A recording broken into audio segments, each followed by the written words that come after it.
अब बच्चे यहाँ पे एक बात को ध्यान दो, जैसे ना इसको देखो, मान लो कि यहाँ पे ऐसे लिखा है k इंटू ए का मॉड, ठीक है ना। इसको मैं आगे डिटर्मिनेंट में प्रूफ करूंगा, समझाऊंगा। अभी फॉर टाइम बिंग आप इसको ध्यान में रखो।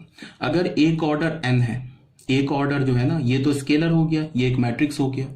अगर एक ऑर्डर n है तो ये जो k है ना, बाहर कैसे आता है, अपने पे a का ऑर्डर लेके, power k to the power n into mod a हो गई, ये ऐसे होता है।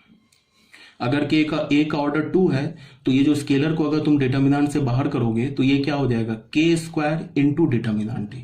इसको मैं प्रूफ करूंगा, बट फॉर टाइम बिंग आप अभी याद रखो, ठीक है। डिटर्मिनेंट चैप्टर पढ़ेंगे तो इसको हम प्रूफ करेंगे।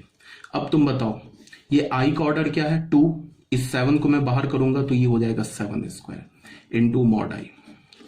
अब इसमें मैंने क्या किया कि a कॉमन ले लिया दोनों में से, तो यहां क्या बचेगा, 4 माइनस ए स्क्वायर, ऐसे लिख दिया। तो ये जो मैंने लिखा ना, ये गलत लिखा, ठीक है, बिकॉज मैंने क्या किया, 4 एक नंबर है, उसको मैंने एक मैट्रिक्स से सब्ट्रैक्ट किया, तो पॉसिबल नहीं है। तो हमें यहां क्या लिखना होगा, 4i माइनस ए स्क्वायर। अब जाके ये करेक्ट हो गया, ठीक है। उसके बाद फिर मैंने क्या किया, उसके बाद देखो कि 7 का स्क्वायर क्या होगा, 49। और दुनिया के किसी भी आइडेंटिटी मैट्रिक्स, कोई भी किसी भी ऑर्डर के आइडेंटिटी मैट्रिक्स का अगर तुम डिटर्मिनेंट लोगे तो 1 के इक्वल होता है, ठीक है। ये क्या लिखा हुआ है, देखो ये ए मैट्रिक्स लिखा है, इस मैट्रिक्स को तुम बी के तरह ट्रीट करो। तो यहाँ पे क्या लिखा है, ए इंटू बी का डिटर्मिनेंट, वो किसके इक्वल होगा, डिटर्मिनेंट ए इंटू डिटर्मिनेंट बी।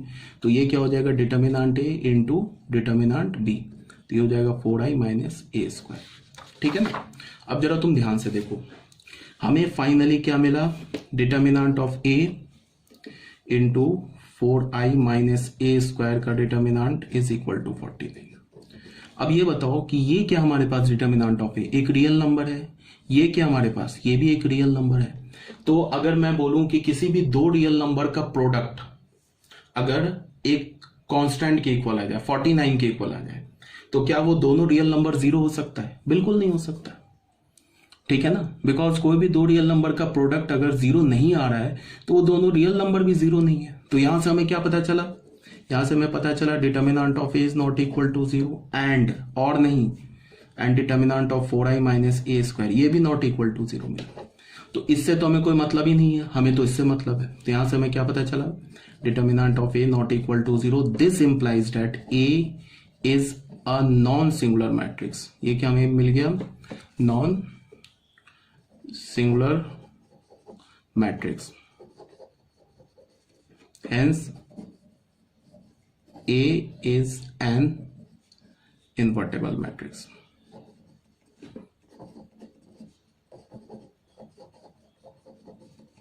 यही प्रूफ करने के लिए बोल रहा है, प्रूफ करने के लिए बोल रहा है ना, ए इज एन इनवर्टेबल मैट्रिक्स, ये प्रूफ करो, तो हो गया हमारा प्रूफ।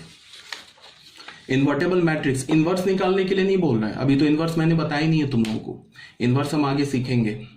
तो हमें तो ये अभी प्रूफ करने के लिए बोल रहा है कि प्रूफ करो कि ए जो है हमारा एक नॉन इन्वर्टेबल, सॉरी एक इन्वर्टेबल मैट्रिक्स है। तो इन्वर्टेबल मैट्रिक्स का क्या मतलब हो गया कि हमें यह दिखाना है कि ए जो है हमारा एक नॉन सिंगुलर मैट्रिक्स है। तो हमने प्रूफ कर दिया। नॉन सिंगुलर का मतलब क्या हो गया कि उसका डिटर्मिनेंट 0 के इक्वल नहीं है। तो हमारा सेकेंड पार्ट भी हो गया। थर्ड पार्ट में आ जाते हैं। क्या बोल रहा है, find a to the power 5। ठीक है, अब a टू द पावर 5 इसको फाइंड आउट करने के दो मेथड है, देख लो। मेथड 1 में क्या है कि हमारे पास क्या गिवन है कि f of a is equal to 0। तो यहां से हमें क्या पता चल गया, a square minus 4a and plus of 7i, ये एक नल मैट्रिक्स है। ये अभी हमने प्रूफ भी किया है। तो यहां से हमें क्या पता चल गया, a square is equal to 4a minus 7i।